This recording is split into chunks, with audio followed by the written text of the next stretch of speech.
Mr. President, this week, as this is no news flash here, a major storm, winter storm, brought snow, sleet, frozen rain, and bitter cold temperatures to most of the middle and eastern parts of the country. I rise today to really highlight the dispatchable baseload power, coal, natural gas, and nuclear, what the role that those items played in keeping the 200 million Americans impacted by this winter storm safe and warm.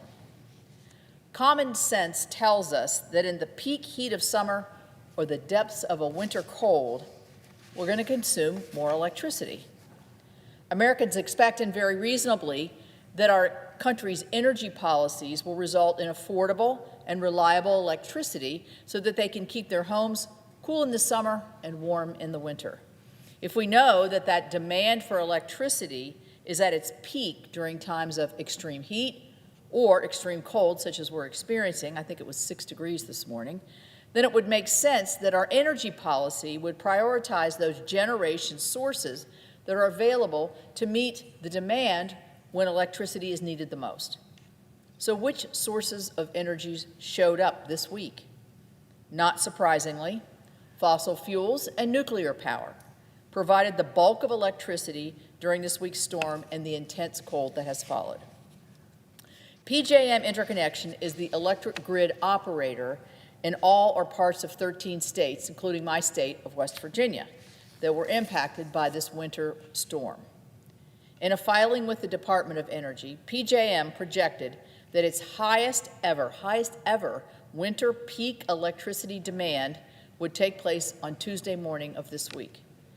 At 8 a.m. on Tuesday morning, fossil energy sources, including coal, natural gas, and oil, provided 2/3 of PJM's power, and another 23.6% of that was nuclear power. So that means that at a time of record winter electricity demand, 90% of the load was shouldered by baseload energy sources. And electricity is just part of the story, because natural gas is also used for residential heating in many of the same areas, providing energy beyond what is reflected in energy generation sources. This chart here really shows, it's from the Energy Policy Resource Foundation, and it shows the PJM electricity generation by source for the past week. It illustrates just what I've said, that fossil fuels and nuclear carried the load across PJM throughout this week's winter storm and its aftermath. The solid blue here represents nuclear. It stayed solid, like you would a baseload energy resource. Similarly, the red shows the reliable supply of electricity from our coal plants. You see it fluctuates a little bit, but it's still very steady and very meaningful. And the green shows electricity produced from natural gas, the largest single source in the PJM region. Here's the green. At the very top, what you see here is you see the relatively small amount of electricity produced from wind, solar, and hydroelectric sources. What is notable is not just that the renewable sources generate smaller amounts of electricity, but see how sporadic they are. This is through a whole week here of the last storm that we just had. So you can see from the chart that solar energy, which is yellow, basically disappears at night, of course. And then on Saturday, we had all that cloud cover, and again, or Sunday, cloud cover too from the snow, no generation. Wind power produced more on Friday. Wind is the blue on Friday, but then it basically disappears on Saturday because the wind wasn't blowing.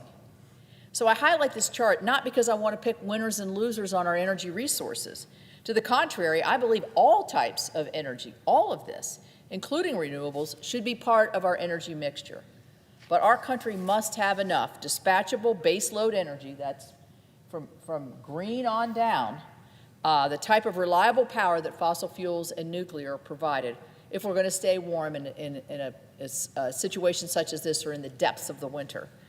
The Biden administration, like the Obama administration before this, did everything possible to shut down our coal fleets.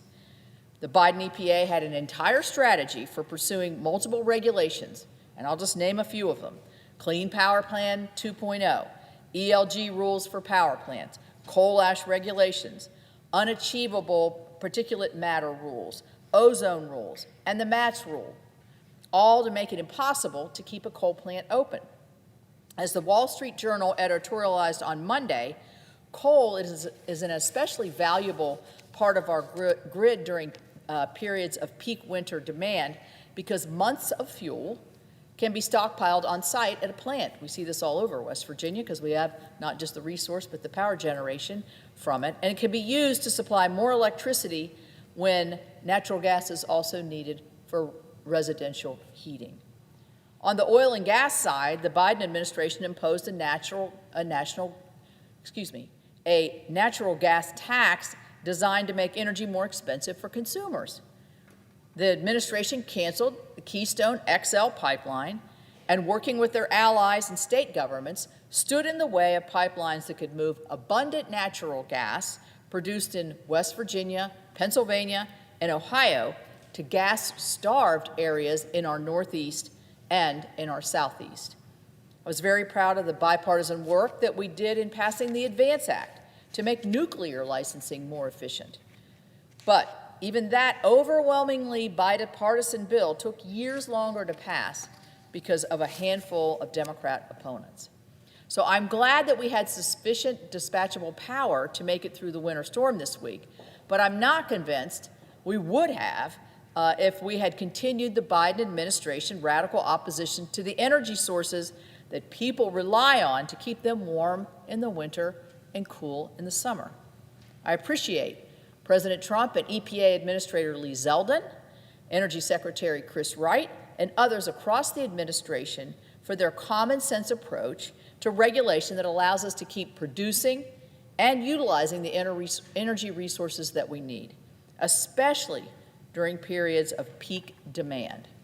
So going forward, I will continue working with my colleagues on both sides of the aisle to lock in common sense permitting reform so that projects of all types, including sources of dispatchable baseload electricity, can be permitted through a fair and efficient process.